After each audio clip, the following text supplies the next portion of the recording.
Party के पूर्व प्रदेश अध्यक्ष पिछड़ा वर्ग प्रकोष्ठ 3 दिन के प्रवास पर जनपद पहुंचे हैं, जिन्होंने पार्टी कार्यालय पर पत्रकारों से वार्ता की है। बता दें कि समाजवादी पार्टी आने वाले लोकसभा चुनाव को लेकर हर तरीके से प्रयासरत है। इसी कड़ी में समाजवादी पार्टी के राष्ट्रीय अध्यक्ष अखिलेश यादव की ओर से पार्टी के सभी विंग के प्रदेश अध्यक्ष, पूर्व प्रदेश अध्यक्षों को वोट बैंक बढ़ाने के लिए निर्देशित किया गया है। इसी कड़ी में पिछड़ा वर्ग प्रकोष्ठ के पूर्व प्रदेश अध्यक्ष चौधरी लोटाराम प्रसाद 3 दिन के प्रवास पर जनपद पहुंचे हैं, जिन्होंने पत्रकारों से वार्ता की है। उन्होंने बताया है कि 26 जनवरी से पीडीए के माध्यम से जो जन पंचायत और ग्राम चौपाल का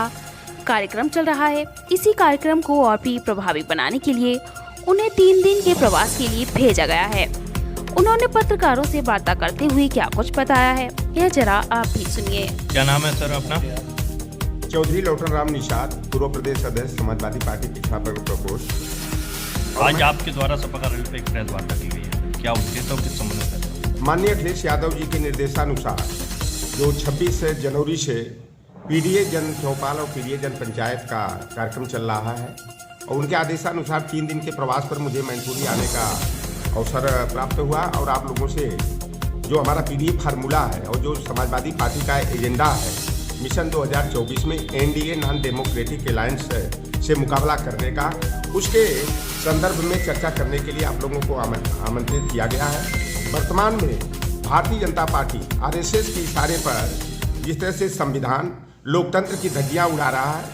और प्रतिपक्ष के नेताओं की जुबान पर ताला लगाने के लिए उनकी आवाज़ को बंद करने के लिए जिस तरह का षड्यंत्र जो है कि भारतीय जनता पार्टी के द्वारा किया जा रहा है, वह पूरी तरह से जो है कि असंवैधानिक है और तानाशाही और हिटलरशाही का परिचय है। एनडीए का मतलब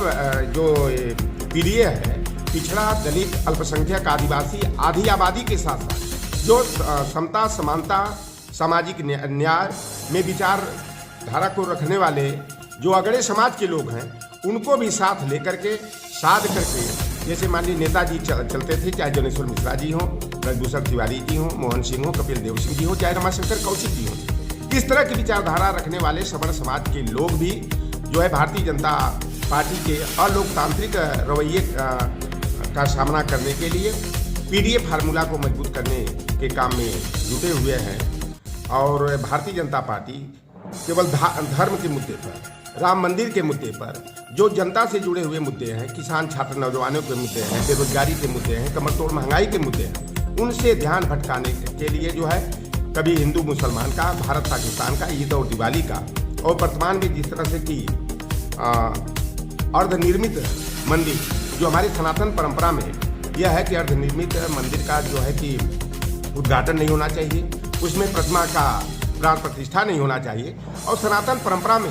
शंकराचार्य गण की बड़ी अहम भूमिका होती है। और जिस शंकराचार्य ने माननीय उच्चतम न्यायालय में पैरवी करके राम मंदिर के पक्ष में फैसला कराने का काम किया था, उन लोगों ने भी मना किया, लेकिन चुनावाचार्य नरेंद्र मोदी जी जो है शंकराचार्यों की बातों को भी दरकिनार करते हुए उन्होंने 22 जनवरी को जो है राम मंदिर का उद्घाटन और प्राण प्रतिष्ठा का कार्यक्रम करने का काम किए। और 22 जनवरी का ही तिथि क्यों चुना गया? जब इतिहास के पन्नों में आप जाएंगे तो हमारे भारतीय संविधान की जो मूल आत्मा है, प्रस्तावना को 15 अगस्त 1947 को अंतिम रूप दिया गया था। 26 जनवरी 1947 को अंतिम रूप दिया गया था और उसी तिथि को जो है कि यह चुन करके यह जता दिए हैं कि भारतीय जनता पार्टी आरएसएस के इशारे पर बाबा साहेब भीमराव अम्बेडकर के संविधान को खत्म करके स्त्री शूद्रोन्नतम की व्यवस्था, वर्ण व्यवस्था, जाति व्यवस्था में विश्वास रखने वाली मनुस्मृति के विधान को लागू करना चाहते हैं। और गुलवलकर की जो ओबीसी, एससी, एसटी, माइनॉरिटी विरोधी नीतियां हैं, उन नीतियों को जो है कि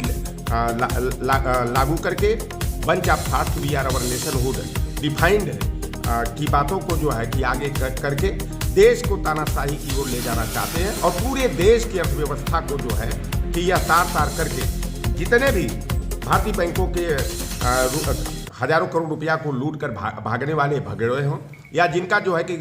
कर्ज जो है बट्टा खाते में डाला गया, 29 में सभी के सभी 28 जो लुटेरे बनिया हैं वह सभी के सभी गुजराती हैं, चाहे मेहुल चोकसी हो, नीरव मोदी हो, ललित मोदी हो, चाहे निशान मोदी हो। तो दो गुजराती बनिया अमित शाह और देश के प्रधानमंत्री नरेंद्र मोदी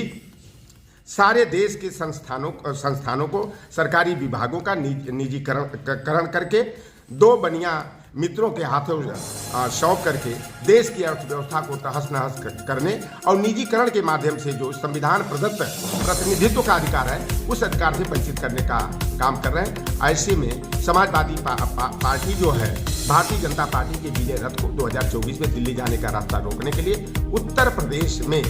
इंडिया गठबंधन के तहत जो है कि उनके मार्ग में बैरियर खड़ा करने का काम करेगी और उसी को ध्यान में रखकर हम लोग जगह जगह गांव-गांव क्षेत्रों में जाकर के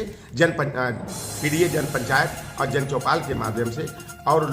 संविधान बचाओ, लोकतंत्र बचाओ, सामाजिक न्याय सम्मेलन के माध्यम से जनता को जागरूक करने की अपील कर रहे हैं।